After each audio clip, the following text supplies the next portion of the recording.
Rabu 30 Desember 2020 tidak akan dilupakan Front Pembela Islam atau FPI. Pemerintah menetapkan FPI sebagai organisasi terlarang. Pemerintah melarang aktivitas FPI dan menghentikan kegiatannya karena FPI tidak memiliki legal standing.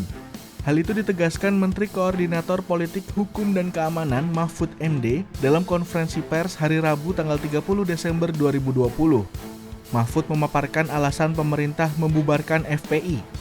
Secara hukum telah bubar karena FPI belum memenuhi persyaratan sebagai ormas, yang izinnya sebenarnya telah habis sejak 21 Juni 2019. Bahwa FPI sejak tanggal 21 Juni tahun 2019 20 Juni tahun 2019 secara de jure telah bubar sebagai ormas, tetapi sebagai organisasi FPI tetap melakukan aktivitas yang melanggar ketertiban dan keamanan dan bertentangan dengan hukum, seperti tindak kekerasan, sweeping atau razia secara sepihak, provokasi, dan sebagainya. Mahfud juga mengatakan keputusan tersebut juga telah melibatkan 6 pejabat tertinggi di kementerian dan lembaga hukum negara.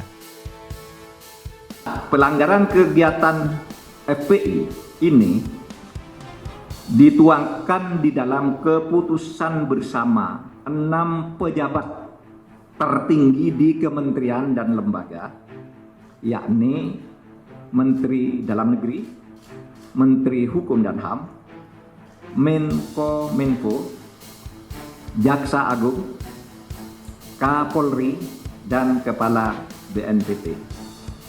Wakil Menteri Hukum dan HAM Edward Omar Syarif Hillary membacakan dasar hukum pelanggaran FPI sebagai organisasi legal di Indonesia. Setidaknya ada 7 poin penting dalam surat keputusan bersama tentang pelarangan kegiatan FPI di Indonesia. Pertama, menjaga eksistensi ideologi dan konsensus dasar bernegara.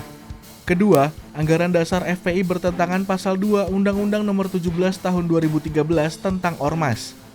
Yang ketiga, FPI belum memenuhi persyaratan surat keterangan terdaftar atau SKT sebagai Ormas yang habis pada 20 Juni 2019. Yang keempat, kegiatan ormas tidak boleh bertentangan fungsi dan tujuan ormas dalam Undang-Undang Nomor 17 Tahun 2013 sebagaimana telah diubah dengan Undang-Undang 16 Tahun 2017 tentang penetapan Perpu Nomor 2 Tahun 2017 tentang perubahan atas Undang-Undang Nomor 17 Tahun 2013 tentang ormas menjadi undang-undang. Yang kelima, bahwa pengurus dan atau anggota FPI maupun yang pernah bergabung dengan FPI berdasarkan data sebanyak 35 orang terlibat di Piter dan 29 orang diantaranya telah dijatuhi pidana. Di samping itu, sejumlah 206 orang terlibat berbagai tindak pidana umum lainnya dan 100 diantaranya telah dijatuhi pidana. Yang keenam, diduga dan dinilai pengurus dan atau anggota FPI kerap kali melakukan berbagai tindakan razia atau sweeping di tengah masyarakat. Dan yang terakhir atau yang ketujuh, berdasarkan SKB Mendagri, Menkumham, Menkominfo, Jaksa Agung Republik Indonesia, Kapolri, Kepala BNPT tentang larangan kegiatan, penggunaan simbol dan atribut serta penghentian kegiatan FPI. Terlepas dari segala kontroversi, FPI yang didirikan pada 17 Agustus 1998 juga punya aktivitas sosial yang positif. Sebut saja ikut memberikan bantuan ke daerah-daerah bencana alam. Dalam memberikan bantuannya, FPI memiliki organisasi lain, yaitu Hilal Merah Indonesia atau HILMI. HILMI FPI sendiri sering melakukan aksi kemanusiaan di berbagai wilayah Indonesia. Kegiatan HILMI FPI terbaru adalah dalam tanggap bencana longsor di Ciamis. Bahkan mereka juga membuat program bantuan untuk penanggulangan COVID-19. Selain itu, FPI juga memiliki sayap organisasi di bidang ekonomi yang dikenal dengan Lembaga Ekonomi Front atau LEF FPI. Salah satu programnya adalah program Emas Mini Gold. Program ini bertujuan untuk masyarakat dapat berinvestasi emas. Selain itu, FPI juga memiliki lembaga bantuan hukum yang diberi nama Bantuan Hukum Front atau BHF.